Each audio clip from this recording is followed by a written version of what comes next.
Yes, I'm still here, Hollywood. And coming up on today's episode...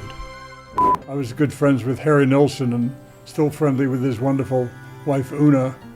And one day, he and I were out together having lunch. He said, "We're going to have dinner with some friends tonight, me and Una. Do you want to join us?" I said, "Sure." And we drive up to the Dakota, and I go, "No, it can't be. Not those friends. Is this possible?" Open the, "Hello, come on in.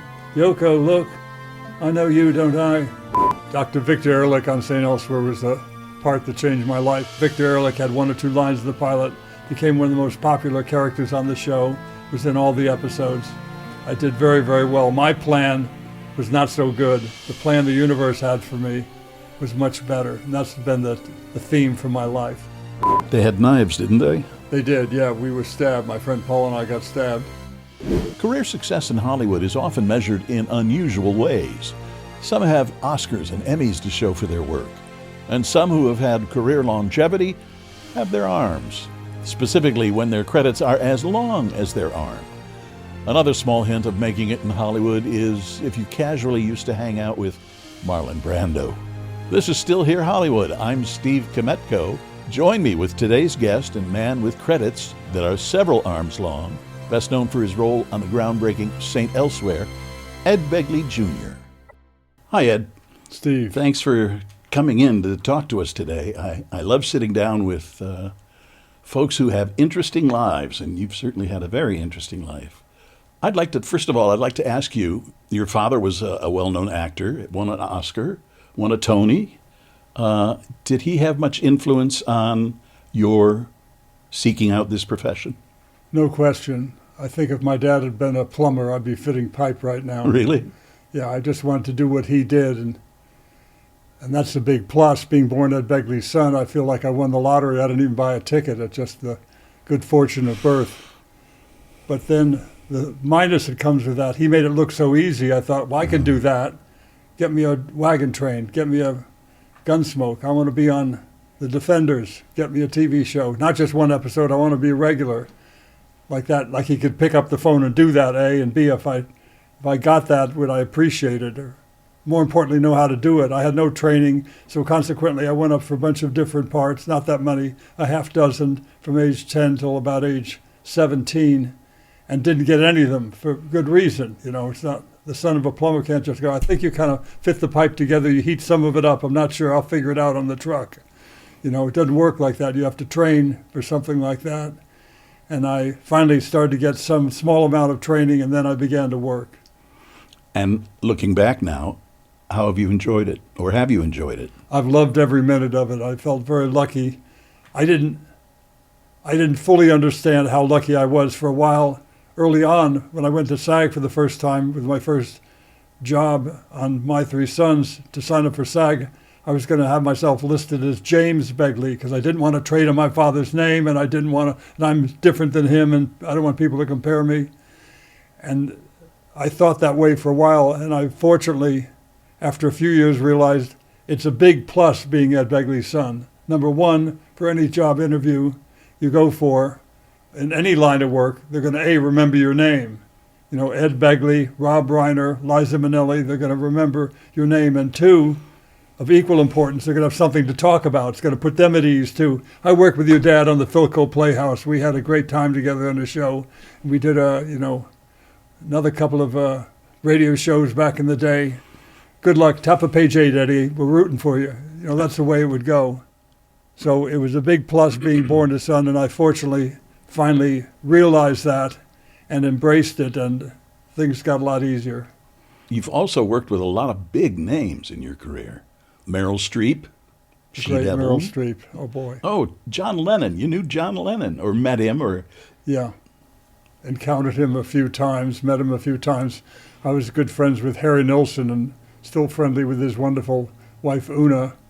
And one day, he and I were out together having lunch. He said, we're going to have dinner with some friends tonight, me and Una. Do you want to join us? I said, sure. And we drive up to the Dakota, and I go, no, it can't be. Not those friends. Is this possible? Open the, hello, come on in. Yoko, look. I know you, don't I? He says to me, I can't imagine you remember one night at the Troubadour I met you, but good to see you again. Then after a while, we're talking, and he finally goes, Mary Hartman, Mary Hartman, Yoko, it's the deaf mute for Mary Hartman. They were fans of the show, and so they were like, tell me about Louise Lasser and what's Norman Lear like and Mary Kay Place and all these questions. Like they were fans. I'm just trying to keep my face from crystallizing and cracking and falling to the floor. You know, I'm eating a beetle. Yeah. It was very exciting, but they acted like normal folks. I mean, they're anything but normal. They're extraordinary artists, but they just acted like and wanted to be treated like normal people. They had no help in evidence. She had cooked, Yoko made a macrobiotic dinner. We sat there and had it with Harry and Una. It was quite a treat, I'll tell you. I'll bet. And what about Marlon Brando? I was friendly with him for years, and I realized after a time why I kept getting asked up there fairly regularly. I had figured out the ground rules, which were he didn't want to talk about acting, writing, directing, puppetry, claymation, trained seals, anything to do with show business. He did very much want to talk about, you know, drywall and plumbing and solar panels and wind turbines and green technology, all that kind of stuff. And so one day I got a call from Edward, it's Bran Flakes, give me a shout. There's a project I want to do with you. It's about time. We've been flirting with this for a while. I have the distribution, the great role for you in this. You and I will finally work together. Get up here as quick as you can. He called himself Bran Flakes? Bran Flakes, yeah. I was Ed the Bagel. It's Bran Flakes. So he's got a project. He's got distribution, a role for me.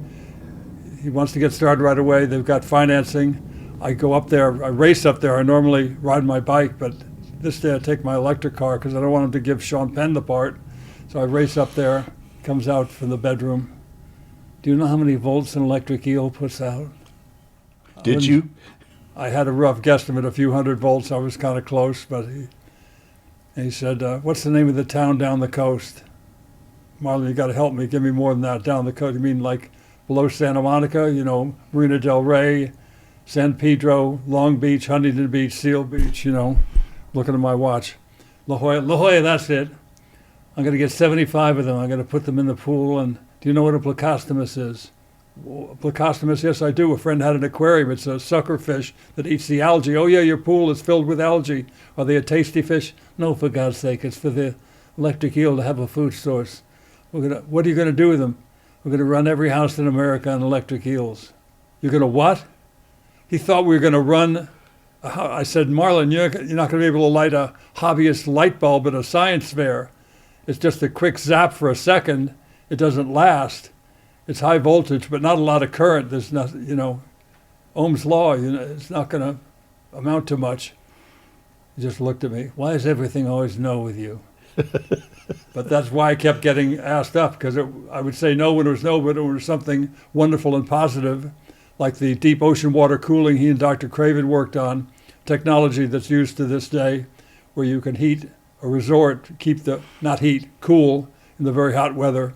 In a resort like Tahiti, where he had an island, you know, you can keep the people, you know, the guests, the employees, and the food cool without using a lot of electricity, because electricity is super expensive there, because there's no fossil fuels anywhere near the island. You got to bring in diesel fuel and run a generator. So it's like 70 cents a kilowatt hour. It's very expensive. So, but if you can do most of the electrical work, which is cooling the food, the people, you know, the guests and the employees, save a lot of money. And you can do that by taking water that takes very little electricity to bring it up from about 200 feet down, 300 feet down, and do that cooling and return it only slightly warm. It's not hot water that's going to hurt any fish or marine life. And it works, and it's being used in the Pacific right now. Who knew? Who knew? You do. You knew. And one more I'd like to ask you about. It's Meryl Streep. What was it like working with Meryl Streep? That was fairly early on, She-Devil. That was 1989. At that point, I've been working. Gosh, I think I've been working 22 years at that point, believe it or not. Very lucky to get that job, and I knew it. And working with her, she's as good as it gets. She's the smartest, funniest, you know, most amazing person I've ever worked with. And I just had a great time, and I've been an admirer before and after that film. She's just extraordinary. What she did early on in Sophie's Choice and French Lieutenant's Woman and Kramer versus Kramer, and continues to do Iron Lady and all these wonderful films. She's Postcards from the Edge. I loved her in that. amazing. I love that movie. Whenever it's on and I happen to be flipping through, I'll just stop and watch it. There's no one like her. She's just a force of nature. Yeah. Also, when people, I had a sit-down interview with her once. Otherwise, I just kind of met her on the red carpet lines. And people always ask about her. And I say, you wouldn't believe she's got the best sense of humor. She's hysterical. She's Yes. so funny. Whenever you see her accepting an award, she's very funny. Yeah. I learned when I went through recovery 3 times, I was taught you're only as sick as your secrets. So I try to live by that. And my life is an open book, has become an open book. I used to be much more guarded. You had issues with drugs and alcohol, right? Big time. How did you get through it? Well, I kept trying to just tough it out and do it myself, and I could never do it. There's a saying, I can't, but we can. And so with a group of people, you have a much better chance of getting well and staying well, to have that group support. So I found that there's various 12-step programs out there for people who have problems with drugs, alcohol, other forms of addiction, gambling, philandering, whatever is causing you unhappiness in your life, you can, and danger in many cases. Mine, it was certainly dangerous, I wasn't just unhappy, I would put myself and others in great danger, driving while intoxicated and high on drugs. So I finally got well in that important way back in the 70s. I stopped doing drugs and alcohol then, and what a difference. I wouldn't have been ready and able to do the movie with Meryl Streep, nor the show that preceded it by 7 years, St. Elsewhere. I just wouldn't have had those opportunities to do that kind of work, or the work I'm doing today. I'm still working today. I'll be 75 years of age in just a few days. And Good for you. if you're still working in, selling used cars or aluminum siding after 57 years in the business, you should count yourself lucky, and I do. I'm 71, and I'm happy for this job. And I'm glad I got through the drug and alcohol period, too. I should tell everybody, he has a great memoir, great autobiography. To the Temple of Tranquility and And Step on it. Yeah. I like that. You talked about gambling addiction, too. Do you think you're just an addictive personality? No question. I'm very much an addictive personality. Now I have rather benign addictions. Chocolate is probably not going to kill you. So I have those kinds of modest addictions now and try to manage them well and seem to be doing it. But I was really in big trouble back in the 70s. Operating a vehicle under the influence of drugs and alcohol is a very dangerous proposition, not just for me, but I could have injured or killed a person, a family. You're driving around a loaded weapon, basically, that has tremendous power and destructive properties. So I made it through that, and that's a mistake I don't want to repeat. Right. Yeah, guilty as charged also. I'm glad I'm over that. What memories do you have of St. Elsewhere? All good. That put you really on the map, right? It did.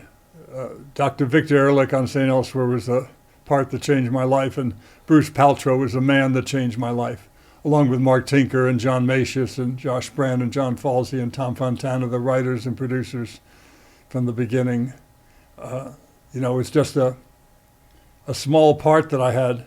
To be clear, I went in and interviewed for the part of Dr. Peter White, a regular on the show, and didn't get it. They gave it to an actor I'd never heard of, Terrence Knox. Who's he, and why would he get the part? I read very well, and turned out I did, because they threw me a bone, gave me another part, very small part, had a line or two.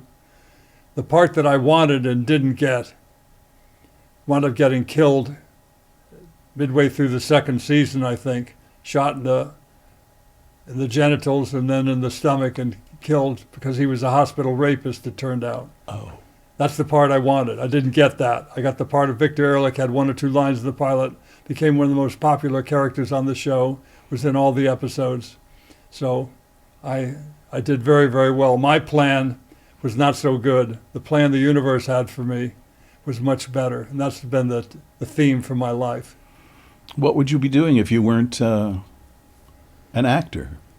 I had other skills, modest skills. I was not anything like Harrison Ford or William H. Macy. I was and remain a bit of a carpenter. You know, I made a chest of drawers and a couple of tables and some things like that.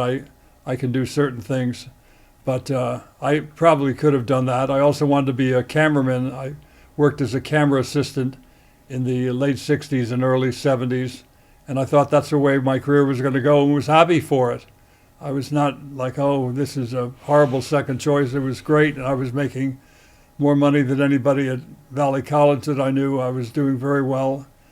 And then I got summoned over to 20th Century Fox to do an episode or two of Room 222, a show that James L. Brooks had created. And Gene Reynolds was the producer, and he was a friend of mine. And so I worked on that for a while, and that's where I kind of learned to be comfortable in front of the camera. And that was the beginning. But then, unfortunately, I spent the next 15 years being comfortable in front of the camera. And that's not that interesting to watch. You see someone like Meryl Streep, a talent of that nature, they're comfortable when it's required to be comfortable, but otherwise you look at this character, Sophie, you go, what happened to this woman? Something happened. I want to know what it is. You know, what happened to Jake LaMotta in Raging Bull? You can see Bob De Niro's playing this character, has been through something big, and then we begin to learn what he's been through in his life that brought him to that opening scene in Raging Bull. And I began to work with people like Paul Schrader, you know, great writers and directors like that. I worked on a movie called Blue Collar and then Cat People and a few other things. And I worked with Bob Rafelson on Stay Hungry. So I began to work with these people. Then Jack Nicholson on Going South. And it was Jack, who was a friend for years, finally got me to another level of acting because I was, at that point, as I said, comfortable in front of the camera. So every character I had was kind of a, I'm okay, you're okay, everything's groovy, kind of a 70s person or whatever I was. And it wasn't very compelling to watch. Then I started to, under Jack's, you know, careful instruction, to show that there's something going on inside. What are you battling with? There's a guy named Roy London who put it quite succinctly one day, and I finally got it. He said, you know what I think is the most interesting thing to watch? I said, what's that, Roy? He said, how a character deals with pain. I went, okay. Oh, look at that time. I got to run. Great session today, Roy. I'll talk to you later. I got out of the car. I thought, what a bunch of crap. I don't want to say, oh, I'm in pain all the time. Garcia Lorca's bloodletting and life is painful. And oh, my God. That sounds redundant. I went, wait, hold on. That's not what he said at all. He said how a character deals with pain. How the character of Sophie and Sophie's choice is trying to keep the lid on the pot that wants to boil over from all that's happened to her. What was that choice? And then we learn what it was. And it's horrific. Mm-hmm. And so Roy was right, and Jack was right, and all those people that began to incorporate in their work. You look at Jack's early work, and he had some distance to go to in some of those early Corman movies. But he wound up being a great actor. It was there all along. He just had to tap into it to bring some of his personal experience into it and do the kinds of things he did in Easy Rider and Five Easy Pieces and, you know, eventually Chinatown and great movies like that. We'll be back in a moment. I'm going back to St. Elsewhere for just a second. Denzel Washington, you worked with him on that show. God, what an actor. I'm going back to St. Elsewhere for just a second. Denzel Washington, you worked with him on that show. God, what an actor. Yeah. Brilliant actor. Any good stories? Yeah, we were, and I'm sure remain good friends. I don't see him much these days, but I would be very happy to run into him. He and I went skiing one day, and I just knew I was lucky to work with him and be on a set with him. He was clearly a very, very talented man at that point. We were all quite young. He's a little younger than me. I'm 74 now. When we started doing it, I was 32. He was about 30, I think. I think he's 2 years younger than me, maybe more. But clearly he had something like David Morse on that same show, something incredible going on that I hadn't fully tapped into yet. I was trying to tap into it, but hadn't really, you know, done the work necessary that they knew they had to do back then. And now I'm very proud of the kind of parts I get, the kind of people I work with, and the kind of roles I've been able to to own, in some of the shows I've done in recent years, to be on Better Call Saul and Arrested Development and, Young Sheldon and these wonderful shows. I feel very, very lucky. 6 Feet Under. These are all fairly recent shows for me in my career. So the fact I'm still getting that level of quality, passed through my door in the form of scripts that are sent me, as I said, I won the lottery. I talked to Denzel. He was tapped to read the nominees for the Oscars the year he was nominated for Glory. Right. And, he was at the Academy, and he was very kind and came over and did our interview, even though it was like 5:30 in the morning. And he was in the best mood. And when the Oscars rolled around and he won, he came backstage, and I interviewed him again then. And I said, "Why were you in such a good mood?" He said, "I just knew I was going to win." I said, "How did you know that?" He said, "I went and played basketball that morning, and I was hitting everything. He said, I wasn't going to lose. There was no way." And he was just so great about it. And he knew too, and so did the producer of that movie. I'll think of his name in a second, a very famous producer and a studio head too for a while. When that one tear comes down his eye, as they're whipping him and what have you, that $1 million tear. Yeah. And he's showing no emotion, stoic as his character was. It was just it was an amazing moment, and he always had that within him during St. Elsewhere, and he had a great role on St. Elsewhere, but he got to do truly great roles, in movies. And Bruce Paltrow was kind enough to let him out schedule-wise to have a little overlap where they needed him back for episodes of St. Elsewhere, or sometimes I think might have had to leave a little bit early in the season. And when he got his AFI award, Denzel was so kind and thoughtful to thank Bruce for that, because Bruce didn't have to do that. Denzel has a very talented son who's an actor as well. I work with him. He's fantastic. I went to see it. I can't remember the name of the movie. David Washington is a great actor. Yes. I remember being sitting in the theater and listening to him, and the voice sounded so familiar because he does sound a lot like his dad. And he's got a great career ahead of him too, I think. I did a movie with him called Amsterdam, and he was wonderful in that. And he did this movie, there's a two-hander, black and white movie they did during COVID where they're all kind of just, quarantined in this house and shot a movie that everybody had been tested. And it was a wonderful movie. I can't think of the name of it now, but with a woman who's a musician, she's a singer, a performer, she's fantastic. And she's in it, they're both so good.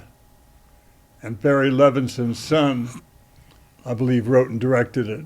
It's a good movie, and shame on me for not remembering it right now, but it's excellent. I would seek it out.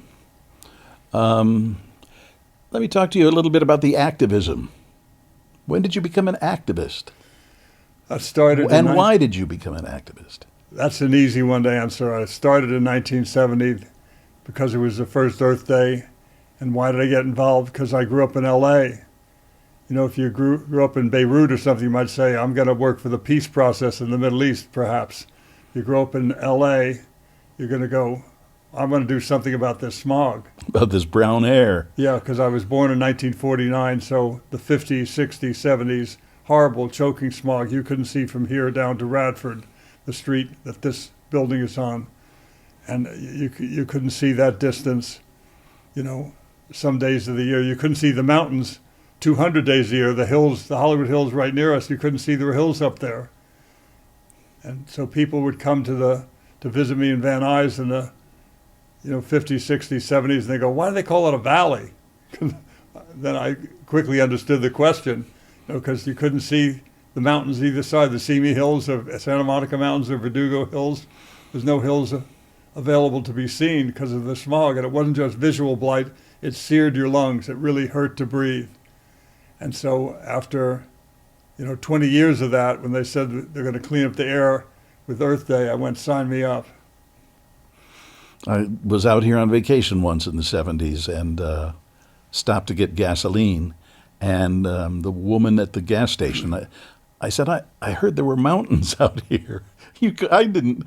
When I came back and the air was cleaner, I could see. I was like, what? These were here the whole time? They didn't just move them in? Yeah, it was pretty bad back then.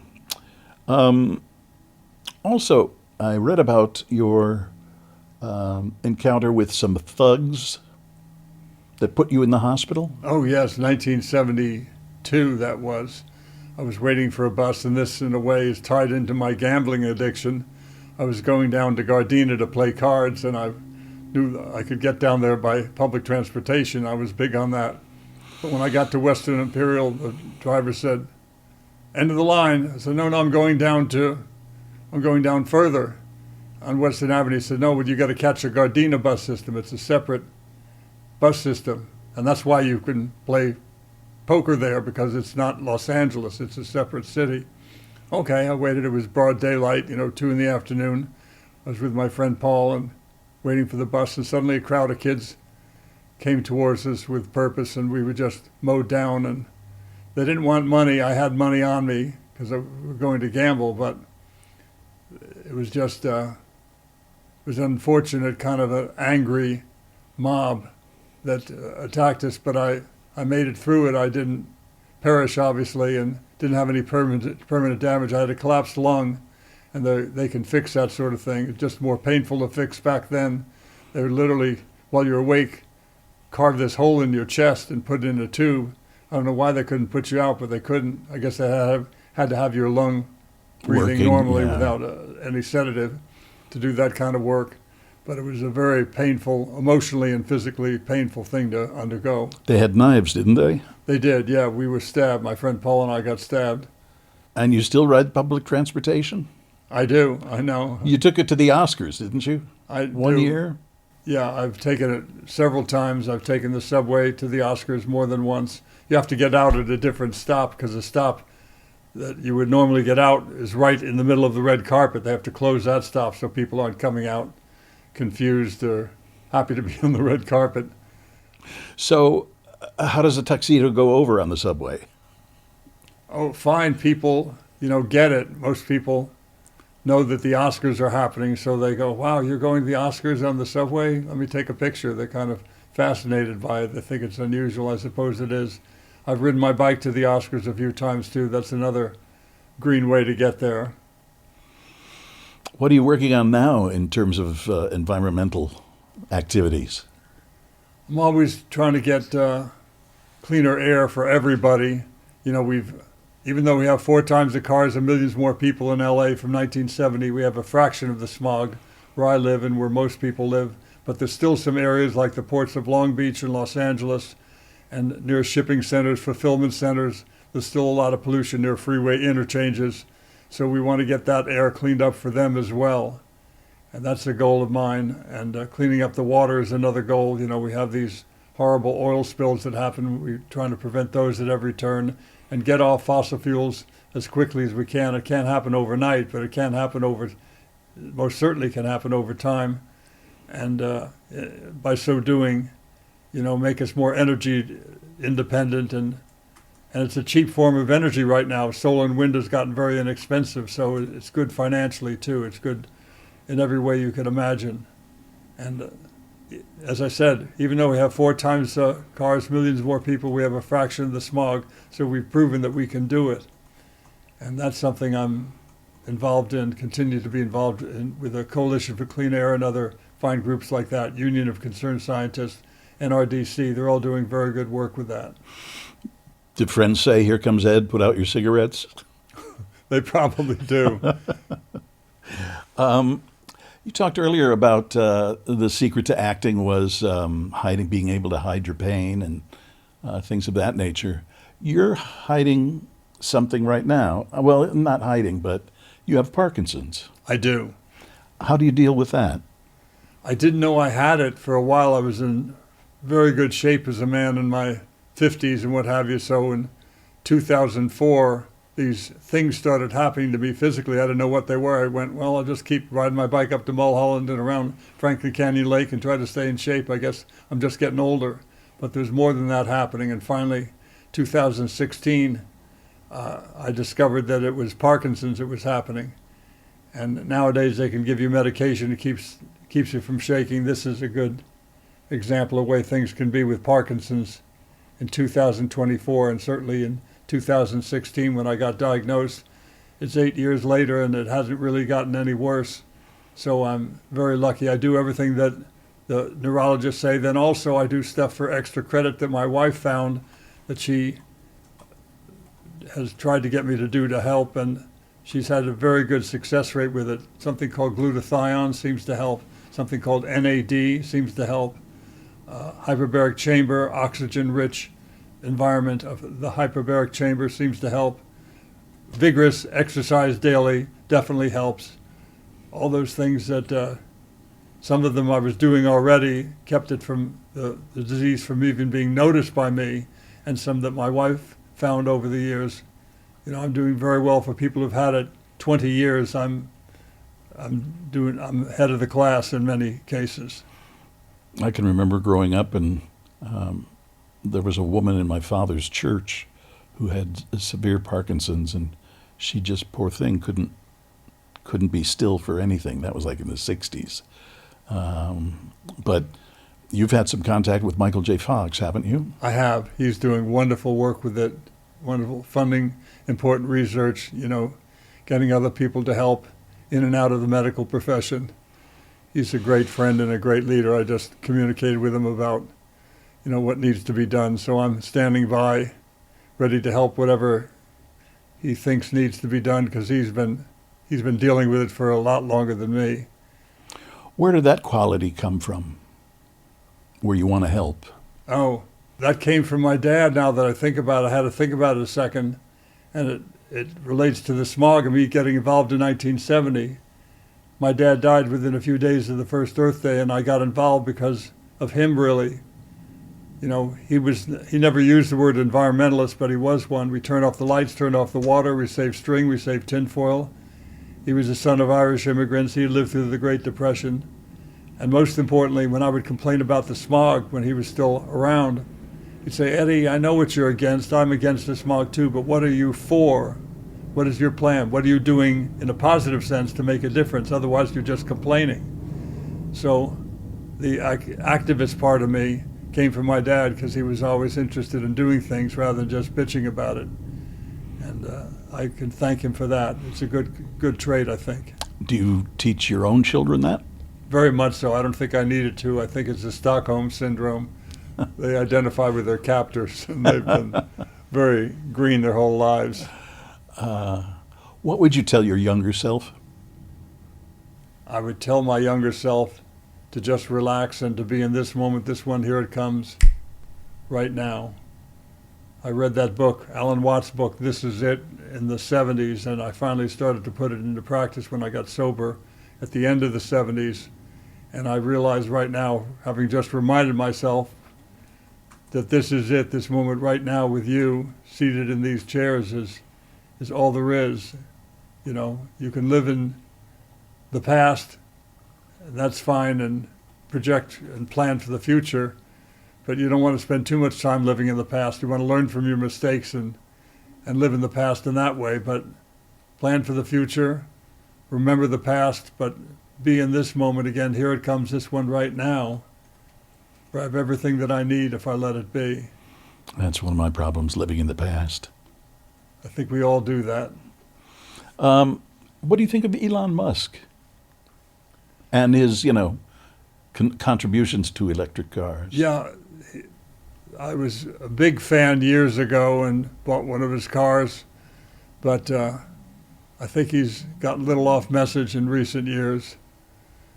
Yeah, it's just not, I don't agree with him on things I used to find quirky or even admirable, his renegade status and what have you. I'm not sure it's being helpful at this point. There's some things that he involves himself in that I don't think are positive. I try to keep on the positive side of things. Finish this sentence. My life would have been better if I'd read Alan Watts' book at a younger age. Well, I think it takes a certain amount of age and It intelligence. does. I was to... right on schedule. I didn't know it at the time. I still am. Do you have any advice for someone going through a hard time?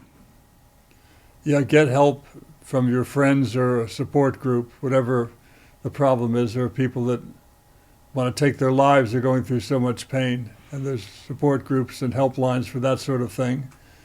And there's certainly help for people who, have trouble with drugs and alcohol and other addictions. There's different support groups for that. Reach out, and as you said so wisely earlier, you're only as sick as your secrets. You don't want to carry that stuff around. It's a burden you can't carry alone. You need help to carry it and eventually unload as much of it as one can. And it's a lot easier to carry with friends. I'm going all over the place, forgive me. What about Howie Mandel, working with him on St. Elsewhere? My dear friend Howie Mandel was terrific in the show. He's a terrific friend. He had me on this podcast recently. I love Howie. I see him fairly regularly. Not as regularly as I'd like to. He and Terry are dear friends for years, and I work with his daughter too. She was part of his wonderful podcast. Howie is a talented man and a dear friend, and I love him dearly. And he's very funny. When you watch television these days, what do you watch? I watch the shows I'm in. I really like Young Sheldon. I really like Better Call Saul. There's a show called Stranger Things that I liked a lot.